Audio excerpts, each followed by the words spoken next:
Olá, meninas. Então, Boa olha, noite a todos. nós vamos fazer o seguinte, como sempre no nosso ritual, nós vamos fazer essa rotina. Para mim, na minha tela está aparecendo Dani à minha direita, Rita embaixo de Dani e aqui embaixo de mim está a Andrea. Aí eu vou pedir para vocês que sempre que algum dos outros estiver falando, vocês vão ver que no quadradinho da tela de vocês, o primeiro ícone é o microfone. Clica nele para ficar mutado, porque o pessoal está reclamando, dá muita microfonice e todos ficarem com o microfone aberto. Aí, na hora que a gente chamar, cada um abre aqui seu microfone e eu fecho o meu para a gente poder ouvir cada um de vocês. Então, primeiro, muitíssimo obrigado. Já tem algum que está aberto aí. Muitíssimo obrigado por terem aceito o convite de estar aqui. Eu sei que para alguns, não vocês, mas para alguns é um desafio estar aqui na segunda-feira, né? Dá muita atenção, é um bate-papo maravilhoso que nós vamos ter aqui, cujo objetivo principal é beneficiar as pessoas que estão aqui nos assistindo com conhecimento. Então fiquem muito à vontade. Primeiro, eu quero que vocês se apresentem. Vou começar nessa sequência. Dani começa, depois Rita e depois André. Eu vou deixar o meu mutado, Dani começa. Boa noite, eu sou Daniela, eu sou ginecologista de São Paulo. Eu sou focada no tratamento, né, de saúde da mulher desde a adolescência até o período, né, da menopausa. E um divisor de águas para mim foi ter entrado na mentoria há um ano atrás e ter começado a aprofundar o estudo na reposição hormonal, que foi apaixonante. Cada vez eu tenho ajudado mais mulheres com a reposição hormonal e com a melhora do estilo de vida. Então, tá sendo maravilhoso. Maravilha, Dani, bem-vinda. Rita, por favor, se apresente aqui para o pessoal. Eu sou Rita de Cássia Barbosa, sou ginecologista. Eu atuo aqui em Lauro de Freitas, na Bahia. É um município bem próximo de Salvador, região metropolitana. Eu, há 38 anos, atendo na especialidade mulheres de todas as idades. E há 2, 3 anos tenho tido assim, um carinho especial pelo estudo das mulheres nessa fase da menopausa climatéria. Perfeito, Rita. Muito bem-vinda, minha querida. Dé, e você? Se apresente aqui para o pessoal. Tá, eu sou Andréia, sou ginecologista e trabalho aqui em São Paulo, tenho um consultório em São Paulo. Também atendo mulheres de toda a faixa etária, mas com foco maior na mulher 40 a mais. Eu gosto muito de trabalhar com prevenção, então eu digo que eu sou a médica da saúde. Então eu quero ajudar as pacientes a ter um estilo de vida adequado para a gente envelhecer bem. Então esse é meu objetivo e agora, como estou na menopausa e também quero ajudar os pacientes nessa fase, participar da mentoria, desse estudo todo, está sendo fantástico. Para mim, realmente é um presente. Maravilha, Dainha. Que bom, muito bom ter vocês. E como vocês estão nos assistindo bem, toda segunda-feira a gente traz pessoas de todas as regiões do país. Não é combinado, a gente separa os temas mais importantes, os temas que vocês pedem aqui no meu Instagram para a gente trazer. E a gente tem esse público imenso para ajudar cada uma de vocês, mulheres. Então, vamos lá, vamos começar com a nossa primeira rodada também de conhecimento. A gente, só para manter o pessoal alinhado, a gente aqui tem médicos que nos acompanham, o time da mentoria está aqui, sejam muito bem-vindos, todos os nossos amigos integrantes da Hormones Mentor, que sempre estão aqui, estão no chat, né, dando esse suporte, esse apoio para a gente nesse movimento em prol da saúde da mulher, nesse movimento em prol do resgate à terapia hormonal de uma forma bem feita, de uma forma consciente. Eu fico muito orgulhoso de ter um time tão incrível de pessoas aqui sempre juntos. Então, a gente sempre sabe, eu comecei a live, né, falando sobre isso, sobre o papel dos hormônios na proteção e na saúde cardiovascular.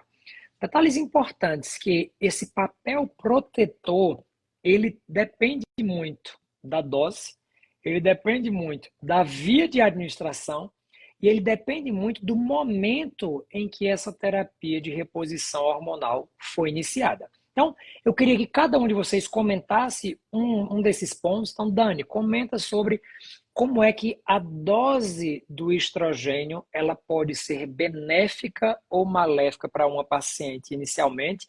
Depois, Rita comenta sobre a via de administração, que pode ser maléfica ou maléfica. E depois, eu quero que a Andrea comente sobre o momento em que a terapia hormonal é iniciada, se isso tem algum impacto em relação ao risco ou em relação ao benefício.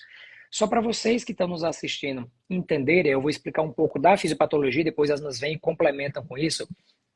Lembra-se que o nosso coração, os nossos vasos, eles precisam se adaptar às mudanças de pressão determinadas pelo nosso dia a dia. Quando nós vamos fazer atividade física, que você começa a correr na esteira, a frequência cardíaca aumenta, o seu débito cardíaco aumenta e os seus vasos precisam sofrer um processo de dilatação para que você não vire hipertenso na primeira carreira que você der na esteira.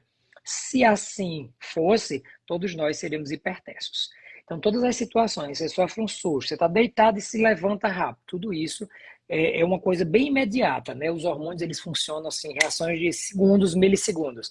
Então, a gente sabe que o estradiol, ele é um enorme protetor dos vasos do corpo, tanto dos homens quanto das mulheres.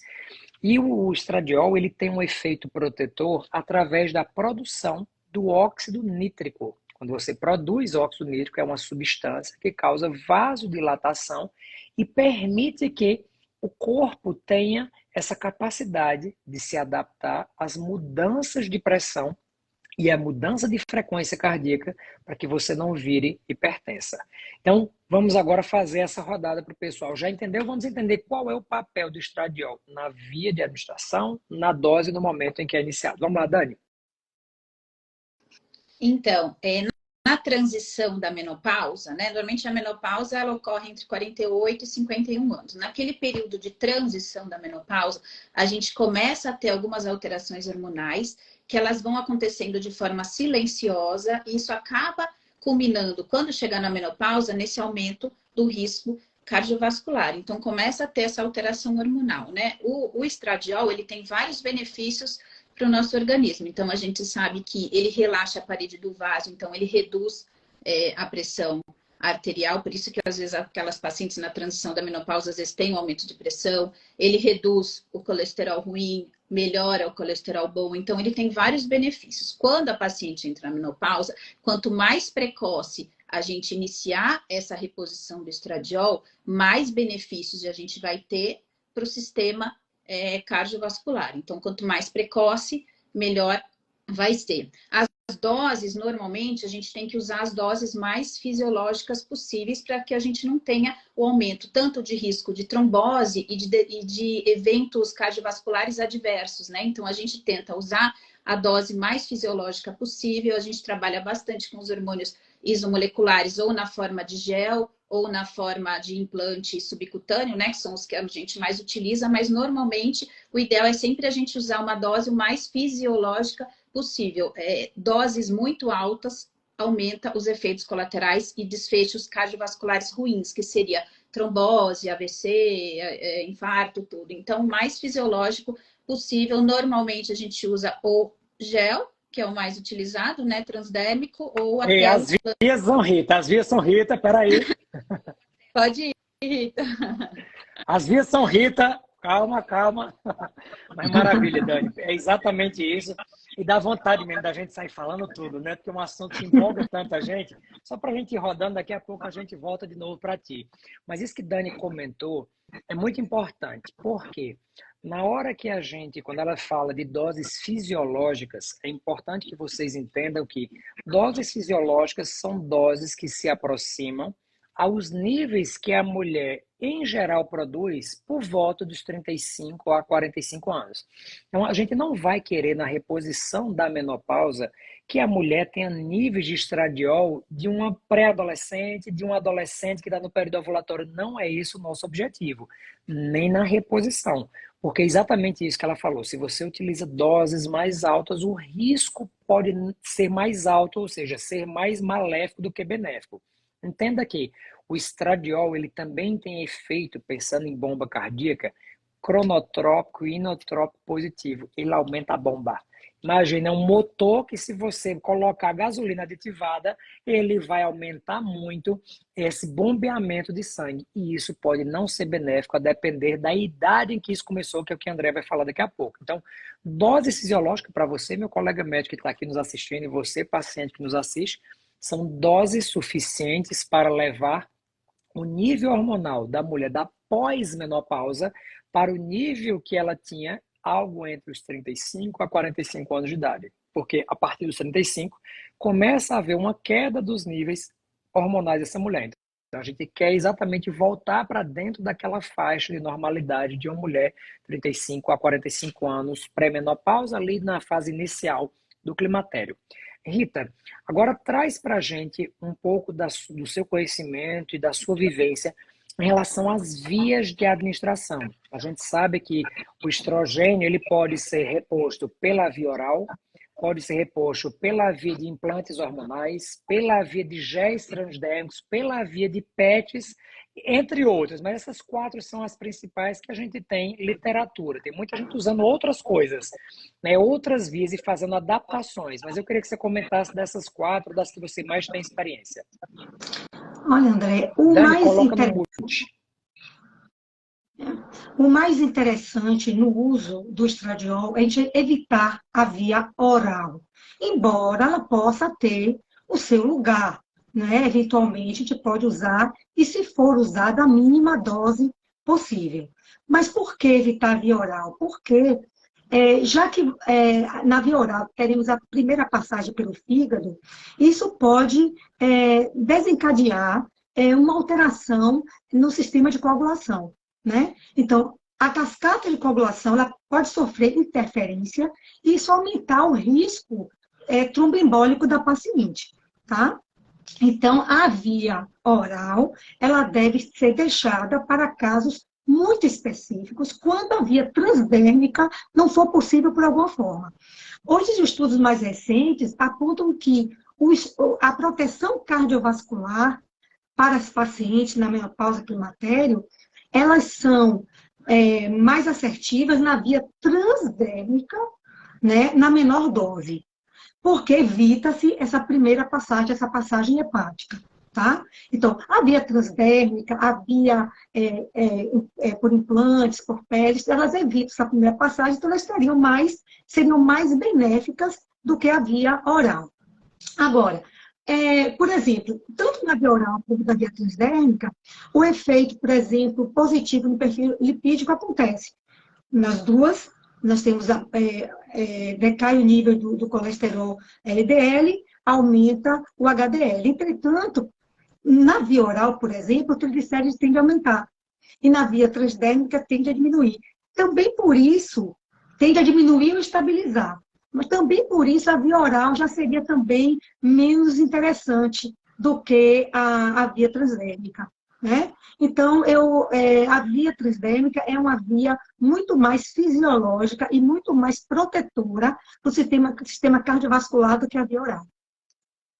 Perfeito, Rita. Um detalhe bem importante de ser comentado em relação a isso é que, além disso, além do que você comentou em relação aos efeitos protrombóticos, que a gente sabe que você aumenta a proteína C, aumenta a proteína S, reduz a antitrombina 3, né, que são fatores de proteção contra esse estado de hipercoagulabilidade, a via oral ela também ativa o sistema renina-angiotensina-aldosterona.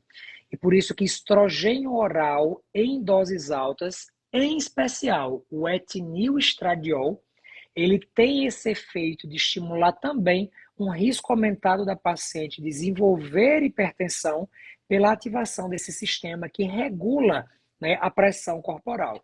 Mas perfeito em relação a isso que você disse, mais uma vez para vocês que estão nos assistindo.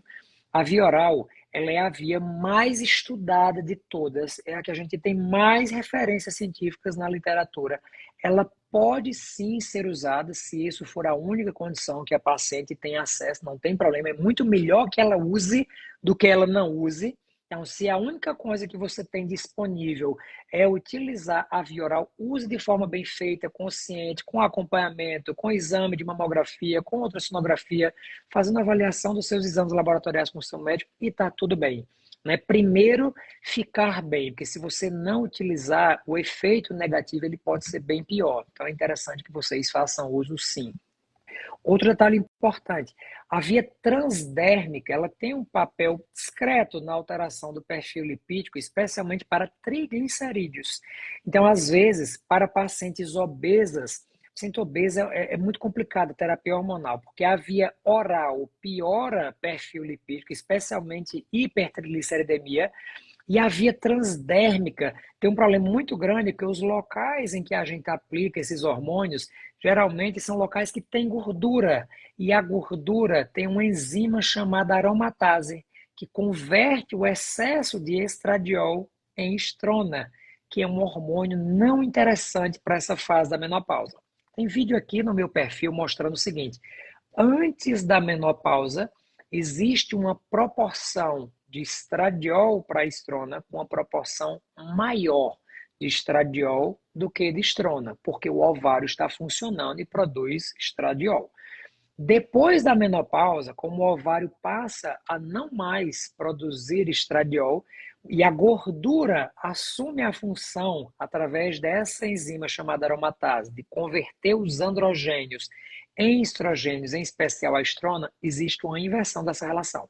A mulher tende a sair de uma relação 1:2 para uma relação 2:1, de estrona para estradiol. E é exatamente o excesso de estrona, especialmente de um metabólito chamado 4-hidroxiestrona, que pode eventualmente aumentar o risco dessa mulher desenvolver câncer de mama. Então, esse é um detalhe importante que vale a pena a gente mencionar. Um outro detalhe: quando se usa uma pílula, né, para você fazer a reposição de estrogênios pela via oral, o fígado tende naturalmente a converter mais estradiol no fígado em estrona. Esse é um outro motivo pelo qual a via oral, nas pacientes que podem não utilizá-la, fazer opção por outras vias de administração. Então, importante que vocês entendam que nós não estamos, sob hipótese nenhuma, dizendo que a via oral não pode ser utilizada e nem que não deve ser utilizada, mas entendendo que, se a gente puder evitar a via oral, isso é super interessante do ponto de vista fisiológico. E outra coisa que vale a pena a gente comentar aqui: nós estamos falando da via oral para estradiol. Por quê? Os metabólitos da progesterona, que é um outro hormônio que a gente vai utilizar também para contrabalancear esse estrogênio na menopausa, a gente quer que exista uma passagem pela metabolização hepática, porque os metabólitos ativos da progesterona têm efeitos positivos no osso, têm efeitos positivos no músculo, têm efeitos positivos no cérebro e têm efeitos positivos nos neurônios. Então, assim, fiquem atentos em relação a isso, porque via de administração muda desfecho clínico, muda resultado. Então, isso é muito importante que a gente entenda e que leve isso em consideração, você, meu colega médico, quando estiver prescrevendo hormônio para suas pacientes. Então, vou pedir agora para a Andréa, então, comentar em relação ao momento. Por quê? É uma dúvida extremamente comum. O que é essa danada de janela terapêutica, janela de oportunidade, janela de otimização dos resultados quando iniciado? Então, Andréa, traz para a gente uma visão disso, explica exatamente, né, por que é que isso é interessante e que momento a gente deve começar a terapia de reposição hormonal e os motivos que fazem a gente indicar cada vez mais o início precoce da terapia de reposição hormonal da menopausa. Bom, o estrogênio, ele é protetor cardíaco, né? Por tudo isso que as meninas falaram. Então, assim, até entrar na menopausa, a gente tem a proteção cardíaca, a proteção do estrogênio. Então, eu vou infartar menos do que meu marido, por exemplo.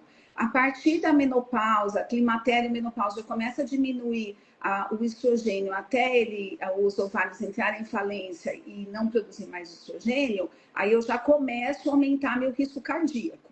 E a partir daí, é interessante fazer a reposição hormonal o mais precoce possível, porque ainda as artérias, os vasos, eles têm receptores, elasticidade para receber aquele estrogênio. Então, quanto mais cedo a gente começa com a reposição hormonal, maior o benefício de tudo e ainda do sistema cardiovascular. Então, aquela mulher que começou no climatério, ela já pode se beneficiar com a reposição hormonal. Às vezes não com estrogênio logo de início, às vezes só uma progesterona ou até uma testosterona, caso precise, mas a partir do momento começaram os sintomas e o estrogênio começou a diminuir, é interessante essa reposição logo de início. Agora, a gente chama de janelas de oportunidade a partir dos 10 anos, da data da última menstruação. Então, aquela mulher que está no período de 10 anos, a partir da data da última menstruação, ela passou desses 10 anos, ela passou da janela de oportunidade, que seria o período de maior benefício do início da terapia de reposição hormonal. Por quê? Porque com o passar do tempo, vai ter um enrijecimento desse sistema vascular e vai diminuindo os receptores de estrogênio. Então, não que a mulher não possa fazer reposição hormonal depois da janela de oportunidade, é que tem que pesar muito o risco-benefício, porque a gente sabe que a terapia de reposição hormonal, depois dessa fase, pode aumentar o risco cardiovascular. Então, vai precisar ser individualizado cada caso, ter a avaliação dos antecedentes familiares, do estado de saúde dela e as doses. As doses vão sempre começar com uma dose muito, muito pequena, caso a paciente vá fazer essa reposição depois da janela, para que não ocorra os fenômenos de trombose e as doenças cardiovasculares, infarto e tudo.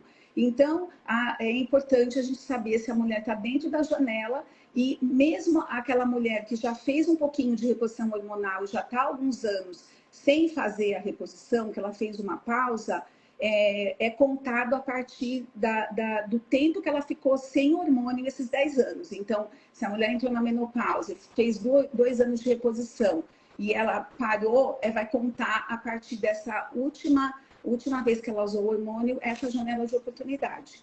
Então, é super importante uma avaliação precoce para que isso tenha benefício. Perfeito, Dea. Acho que assim, ó, só com isso já dava para encerrar a live, né? Assim, maravilhoso para vocês que estão aí, muitos, infelizmente, a gente sabe que muitos profissionais ainda não têm esse tipo de conhecimento, porque isso não foi passado para a gente, sendo bem sincero, tá? Nenhum demérito para quem não tem esse conhecimento, não, porque há pouquíssimos anos eu também não tinha, apesar de ser ginecologista, apesar de ser especialista, de ter prova de título, de ter mestrado, essa parte curricular inteira, mas as pessoas não falam sobre isso, né? Nós tivemos os últimos 20 anos, né, atrás, onde houve uma ausência de divulgação dos benefícios da terapia hormonal. Então, houve uma replicação do que se ouve lá no WHI e acabou. Ninguém falou de coisas diferentes, não foi falado.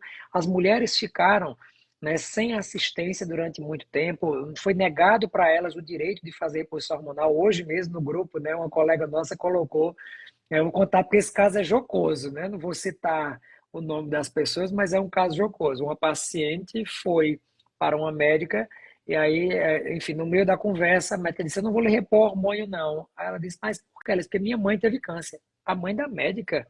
E é um fator de risco para a mulher, para a paciente, o fato da mãe da médica ter tido câncer. Então, assim, a gente precisa ter muito cuidado, porque tem tantos mitos e tabus sobre a terapia hormonal da menopausa, e isso cerceia uma série de mulheres de se beneficiarem, de terem a sua proteção cardiovascular, de devolverem o seu vício, o seu turgor, a sua lubrificação, a sua paixão pela vida, a sua capacidade de raciocínio, enfim, de não ter a névoa mental. Todos esses são benefícios atribuídos a níveis adequados de estradiol nas mulheres. Então, entendemos essa primeira etapa, vimos que o importante é sempre escolher a menor dose que deixa a paciente bem e assintomática. Segundo, escolher uma via personalizada para cada paciente que se apresenta no seu consultório, entendendo se ela pode fazer investimento financeiro, se ela tem alguma contraindicação para alguma via, porque às vezes a paciente não tem uma contraindicação para uma via, não é para a terapia. A gente sabe muito, né? Por exemplo, pacientes que têm trombofilia assintomática, elas têm uma contraindicação a utilizar terapia hormonal pela via oral, mas elas não têm contraindicação para usar pela via transdérmica. Então, vejam que quando alguém diz, você tem contraindicação, calma, é uma contraindicação para uma via, é uma contraindicação absoluta, é uma contraindicação relativa, vamos colocar na balança, pesar riscos e benefícios, entender qual é o tipo de contraindicação que a gente está falando. Então, esse aqui foi o que o Dani comentou, a Rita seguiu muito brilhantemente e o que a Andrea acabou de trazer para a gente de forma resumida é isso, iniciar o mais precoce possível. A gente precisa entender que a terapia de reposição hormonal, ela é igual o seu carro. Imagina que seu corpo é um carro e os seus hormônios, eles são a gasolina. Na hora que o seu carro, eu quero que vocês respondam aí no chat, é uma pergunta idiota, mas faz todo sentido. Quando o seu carro está entrando na reserva, você fica arriscando? Quem é que pega a marginal aqui em São Paulo à noite com o carro entrando na reserva? Alguém tem coragem ou para no primeiro posto para abastecer? Então, esse é um detalhe importante. A terapia hormonal da menopausa, idealmente, ela deve ser iniciada tão logo o seu ponteiro esteja dizendo, e a reserva está chegando. Não espera o carro parar, você ser guinchado, ter que acionar o seguro para começar a sua terapia hormonal da menopausa. Esse é o detalhe importante, mas óbvio. Nessa fase, quando o seu tanque ainda tem uma reserva, você não precisa de doses altas. Você não vai precisar encher para transbordar o tanque também. Você também não precisa usar doses altas de terapia hormonal.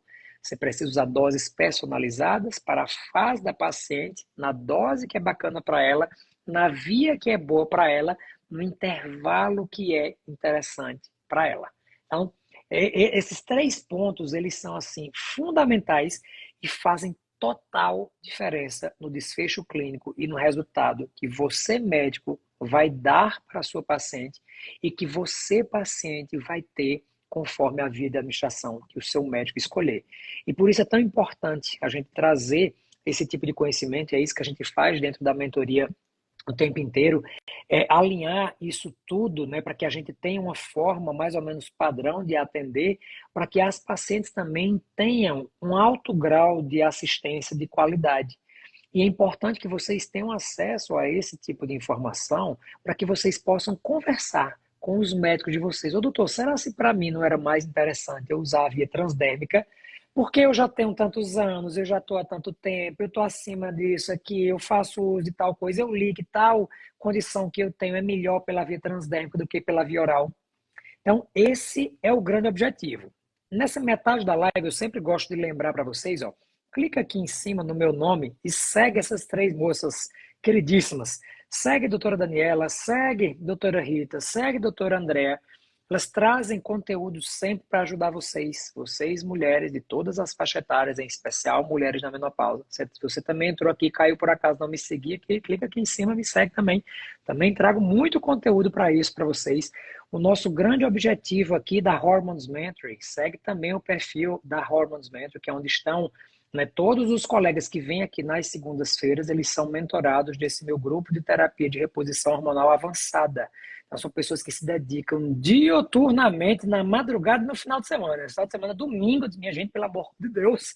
É domingo, 11 horas da noite, vocês não vão dormir, estão discutindo reposição hormonal, pelo amor de Deus. Mas é assim, né? O pessoal não para. É um grupo incrível, incessante, que quer estudar sobre terapia hormonal, que quer discutir, que quer fazer o melhor pelas suas pacientes. Então, é sempre muito bom a gente ter essa oportunidade de trazer esse time aqui. Se você é médico e está aqui assistindo essa live, tem interesse em saber mais sobre essa mentoria, escreve o nome mentoria no chat, que aí o meu robô virtual, minha assistente virtual entra em contato com vocês, que para essa mentoria só entra pessoas escolhidas a dedos. Tem que ser pessoas que tenham essa alma da gente, que gosta de estudar, que gosta de partilhar, que gosta de aprender, que tenha esse prazer em trazer informação de qualidade para as pessoas que nos seguem e ajudar os colegas a crescerem em conjunto. Nessa próxima rodada aqui, eu vou querer que cada uma de vocês fale sobre um suplemento que utiliza para melhorar a saúde cardiovascular das pacientes da menopausa de vocês. Então, vamos começar com Dani, explicar por que que você usa. Então, começa com Dani, depois Rita e depois Andréa. É difícil escolher um só, mas eu vou ficar com a cúrcuma, porque eu acho que a doença cardiovascular ela é uma doença inflamatória mesmo, né? Que tem uma base inflamatória para levar essa lesão vascular, aterosclerose e tudo isso. Então, a cúrcuma, ela tem uma ação anti-inflamatória, antioxidante, ela melhora o perfil lipídico, né? Então, ela diminui um pouquinho o LDL, aumenta o HDL, então ela tem toda essa proteção inflamatória. Então, assim, não é um suplemento muito conhecido, às vezes até pelas pacientes, né? mas eu acho que ele tem bastante indicação quando a gente tem quando a gente precisa, né, de uma proteção cardiovascular a mais, ou quando a paciente já tem um grau de inflamação, de aterosclerose, então eu gosto bastante da cúrcuma, por isso que eu escolhi esse.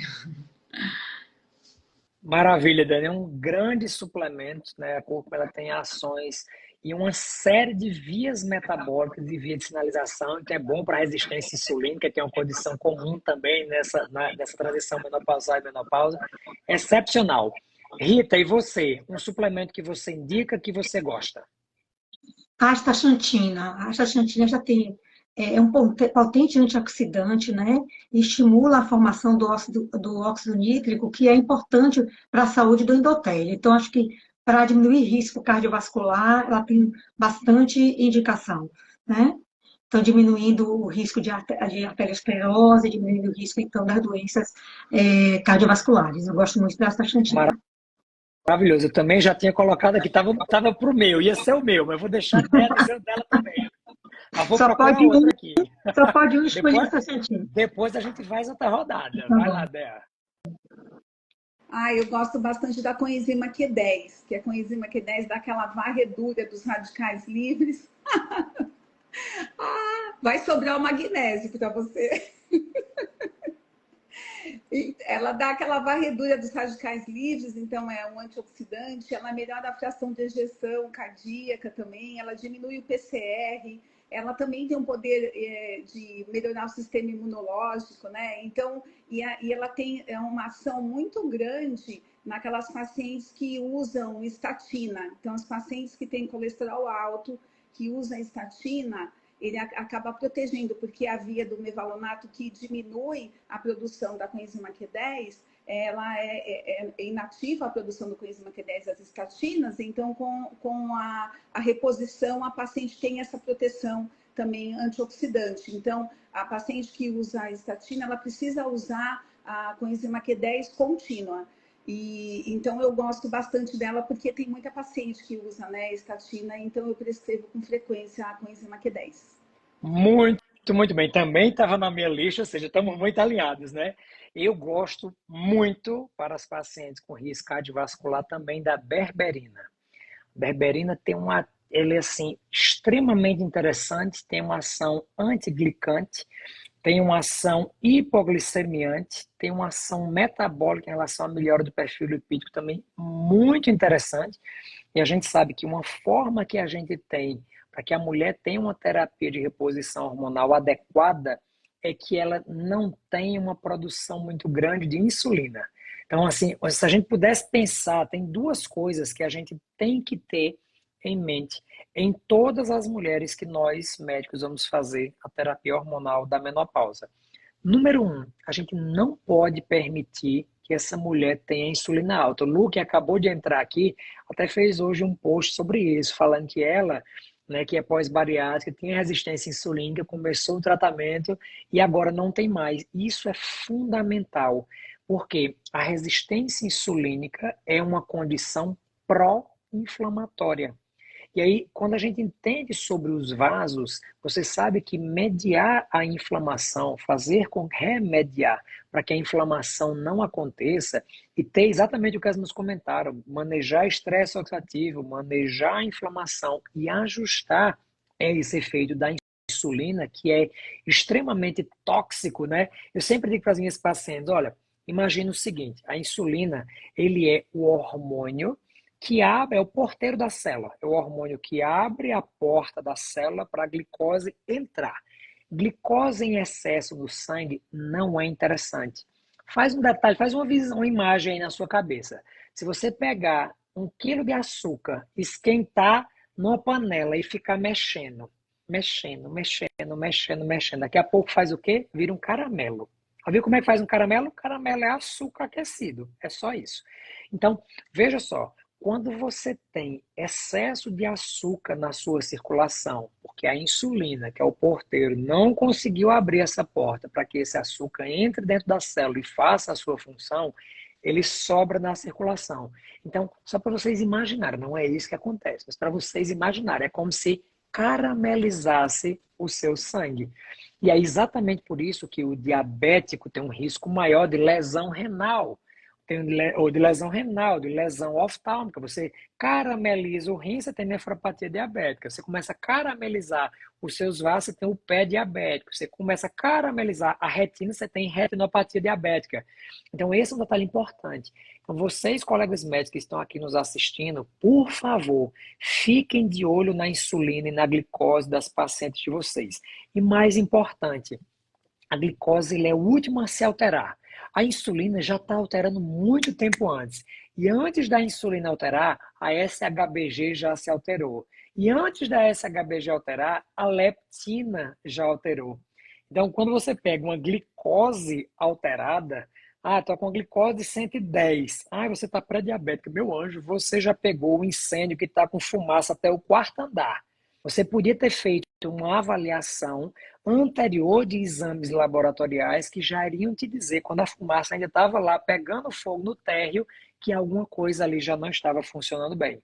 Então, esse é um detalhe muito importante, por isso falar sobre esses suplementos faz diferença. Eu vou até fazer uma outra rodada de suplementos aqui, já que tem muito, o pessoal aqui na live comentando uma série de outros suplementos. Vamos falar os que a gente utiliza na nossa prática de consultório. Vai, Dani, escolhe mais um e traz aí pra gente. E por quê?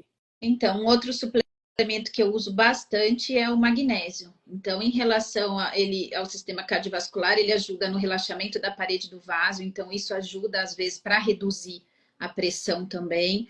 Ele também ajuda para melhorar o sono. Então, a gente melhorando a qualidade do sono, a gente melhora a qualidade de vida dessa paciente. Então, ele dá mais energia, dá disposição. Então, eu gosto bastante dele para reduzir a pressão e para melhorar a qualidade do sono e energia. Então, vou escolher o magnésio.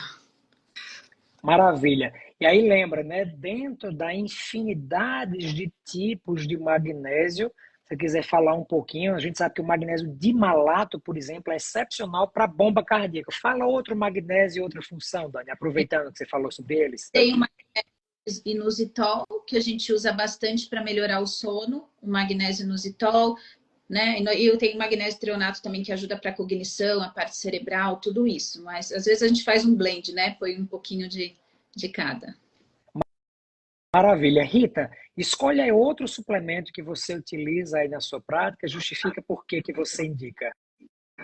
Indo para o lado das vitaminas, eu sempre estou rastreando e de olho na B12 e na B9, porque a deficiência dessas vitaminas tem relação direta com o aumento da homocisteína, que é um enzima importante na saúde do endotélio. A homocisteína alta causa dano endotelial e, com isso, aumenta o risco de aterosclerose e risco cardiovascular. Então, temos que manter a paciente com B12 e B9 em níveis ideais para que não haja elevação da homocisteína e, com isso, aumento do risco para doença inflamatória do endotélio e aumento do risco cardiovascular. Então, falando das vitaminas, eu estou sempre rastreando e analisando essas duas. E as outras também, vitamina D. Aí vou deixar para as meninas. Perfeito, maravilhosa, Rita. Excepcional isso que Rita comentou sobre o papel da homocisteína. Vocês lembram que a homocisteína ele também é um marcador que você pode dosar no sangue, vocês, nossos colegas médicos que estão aí nos assistindo, e ele hoje talvez seja um marcador precoce de um risco cardiovascular que pode acontecer lá na frente. Se você olhar o range em relação à avaliação da homocisteína, o ideal é uma homocisteína abaixo de 8. Acima de 15 já está associada a um risco cardiovascular muito grande, porque a homocisteína participa de um ciclo, o ciclo de um carbono que doa radicais metil. E a metilação é um processo de proteção do nosso organismo. Então, hiperhomocisteinemia, homocisteína alta no sangue, é um marcador de deficiência de metilação, ou seja, seu corpo não está sendo protegido. Os seguranças saíram da frente do seu prédio. Então, a gente tem que ficar de olho nisso. André, aproveita e fala um pouquinho sobre outro suplemento. Tem algum microfone que está aberto, também microfonia. Então, fala sobre outro suplemento que você utiliza aí na sua prática. Tá, que nem a Dani, eu também gosto bastante do magnésio, adoro, e ele dá um soninho, é muito bom, dá um relaxamento, amo. Mas um que eu acho maravilhoso é o ômega 3. Também não sai da minha prescrição. O ômega 3 eu amo, que é um anti-inflamatório, diminui mortalidade por infarto, né, doença cardiovascular. Mas assim, eu tenho sempre uma ressalva, falo com as pacientes que para ter cuidado com a utilização do ômega com relação à marca, porque não é qualquer ômega que a gente pode usar, porque tem ômega que não tem, que não é livre de radicais e isso pode acabar intoxicando. Então, além da marca do ômega, né, que é importante ter um selo de livre de radicais, de metais pesados, também a dose, né? A dose é um pouco complexa, porque a dose de EPA para proteção cardíaca seria de 2 gramas por dia. Então, isso às vezes gera muitos comprimidos, né? Então, tem paciente que tem essa dificuldade da ingestão do ômega. E ele também não tem um custo muito baixo, né? Então, tem que avaliar direitinho. Mas, assim, eu amo o ômega, eu acho que faz parte da minha prescrição sempre, o ômega 3. Perfeito, Dani. E aí eu vou fazer mais um. Outro que eu também gosto de utilizar nas minhas pacientes é o resveratrol. Então, o resveratrol também tem uma ação antioxidante. Ele tem efeito anti-inflamatório. Ele também tem efeito de proteção endotelial. Então, assim, vocês veem que existe um leque imenso de possibilidades. Não é para estar usando esse monte de suplemento ao mesmo tempo, tudo junto, a toda hora, para sempre, amém. Não é isso. A gente apenas está trazendo para vocês conhecimento de estratégias que o médico que vai prescrever para vocês vai orientar. E aí você pode questionar, porque às vezes você vai sair sem nada. Você vai para uma consulta, o colega vai estar aqui, ó. Você vai tomar aqui Premarin. É só isso. Você vai dizer, mas doutor, será que não tem uma coisinha melhor por outra via? Será que não tem nenhum suplementozinho que faça melhorar essa parte? Eu estou um pouquinho acima do peso, estou um pouquinho sem energia, eu estou usando um remedinho para baixar meu colesterol, que está me deixando mais cansada, mais fadigada. Então, é para empoderar vocês na conversa. Né? É muito importante, eu adoro. Esses dias eu estava num podcast e me perguntaram se eu me incomodo quando a paciente me questiona. Eu disse, olha, é bem difícil a paciente me questionar, porque antes de eu dizer qual é o tratamento que eu vou fazer com ela, eu já expliquei tudo. Eu já disse onde é que age, por que que eu estou indicando, como é o tempo, quanto tempo a gente vai fazer. Então, assim, é difícil, mas eu adoro ser questionado. E, obviamente, tem várias perguntas que a paciente me faz que eu não sei. E eu tenho uma super humildade de dizer, meu anjo, essa aqui eu não sei. Vou estudar, vou levar lá para o meu grupo, tem um grupo imenso de 90 colegas sabidos que só sabem, vou trazer no nosso próximo encontro, eu te dou um feedback pelo telefone, enfim. É super normal. A gente precisa entender e ter essa humildade. Nenhum médico sabe tudo. Nenhum. E eu prefiro ser honesto a minha paciente e dizer, isso eu não sei, mas eu vou estudar, do que fingir que sei e dar uma enganada ali, ou prescrever uma coisa que eu não sei por que é que faz, porque a paciente está falando que é novidade. Então, assim, vocês, colegas médicos que estão aí nos assistindo, entenda, né? Vocês são falíveis, todos nós somos. A gente sempre faz o nosso melhor.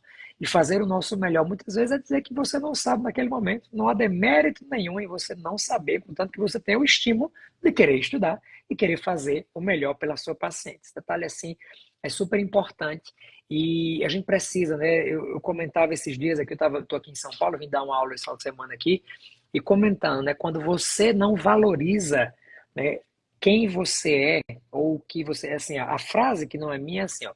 Quando você não valoriza quem você é, o mundo não valoriza o que você faz. Então é muito importante que a gente tenha isso muito bem alinhado para que a gente possa, com muita naturalidade, prescrever, estudar, entender mais. E por isso é importante.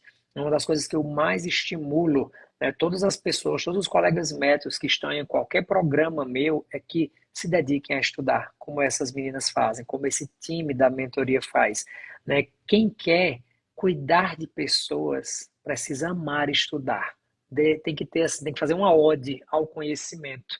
Porque tudo isso que a gente está trazendo aqui para vocês é fruto de anos e anos de estudo. E é muito bom poder partilhar, né? Eu sempre digo que eu não consigo aprender uma coisa nova e não dizer nada para ninguém.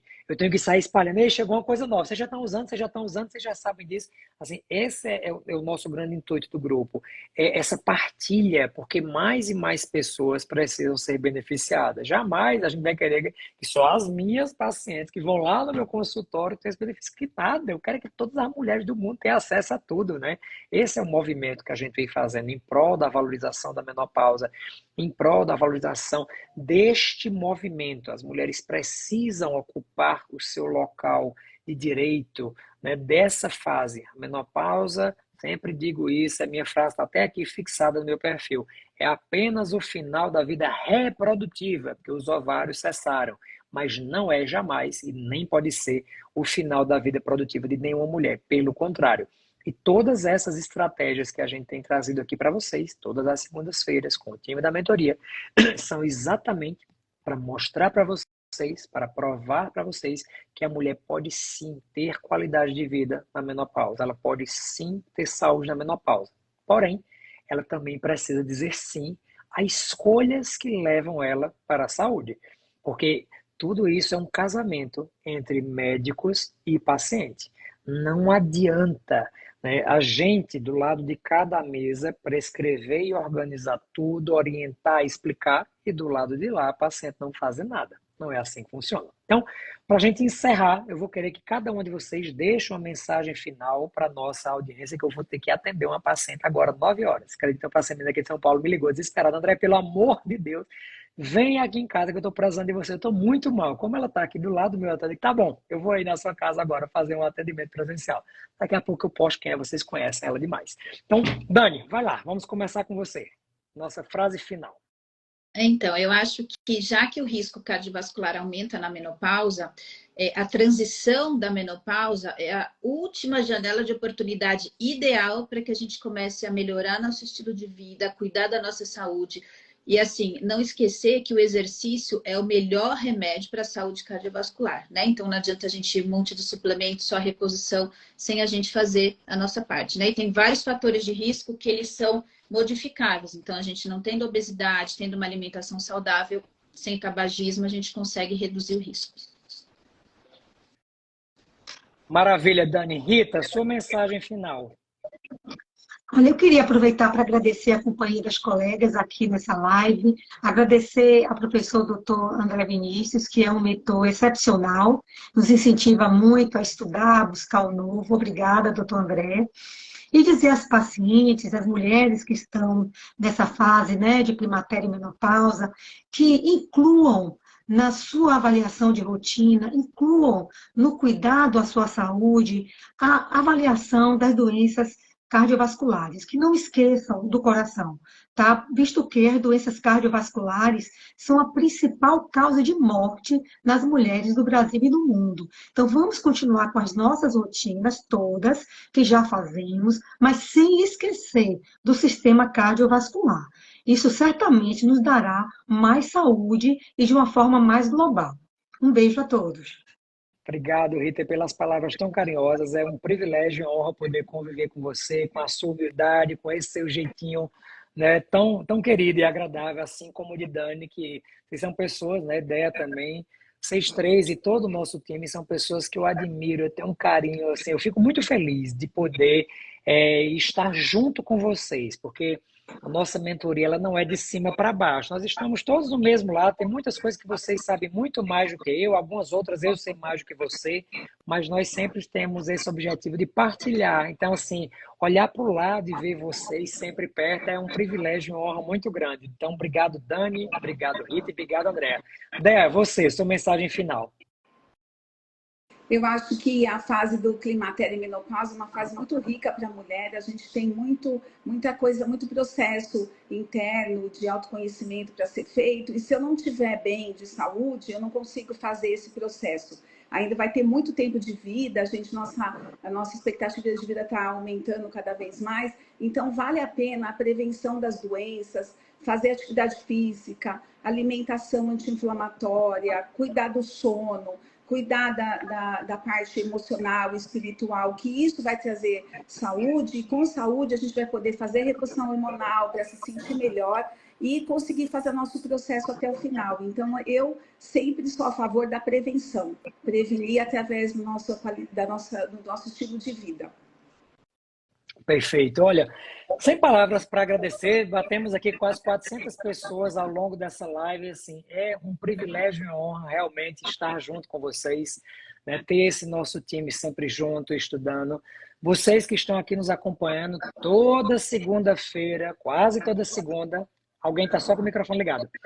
O nosso time da mentoria se reúne aqui para trazer conhecimento para vocês. Então, fiquem sempre de olho. Sigam lá o perfil da Hormones Mentor para que vocês possam acessar. Entendam que o nosso grande objetivo é contribuir. É contribuir com a saúde de vocês, é contribuir com a saúde da mulher 40+, é desmistificar todos os mitos e tabus que cerceiam tantas mulheres de terem qualidade de vida na menopausa. E que bom, né? A mentoria é lotada de mulheres 40+, e isso valida esse movimento de um tanto, né?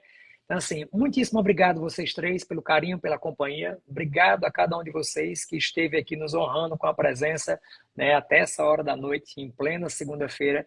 Fico muito, mas muito feliz. Não deixe de seguir-nos aqui. Acompanhe o perfil da Hormones Mentoring. Se você é colega médico e quer entrar dentro da mentoria, quer ficar junto desse time, escreve o nome mentoria aqui no comentário, lá no meu direct, que aí a gente orienta. Você vai preencher uma aplicação e a partir dessa aplicação eu vou avaliar se faz sentido para o grupo ter você e se faz sentido para você estar dentro do grupo. Meninas, um beijo enorme, uma excepcional semana para cada um de vocês. Foi um privilégio e uma honra imensa. Obrigado ao nosso time da Hormones que está aqui, né, o tempo inteiro nos comentários, dando esse super suporte. Fiquem com Deus, uma semana maravilhosa. Beijo grande. Tchau, tchau.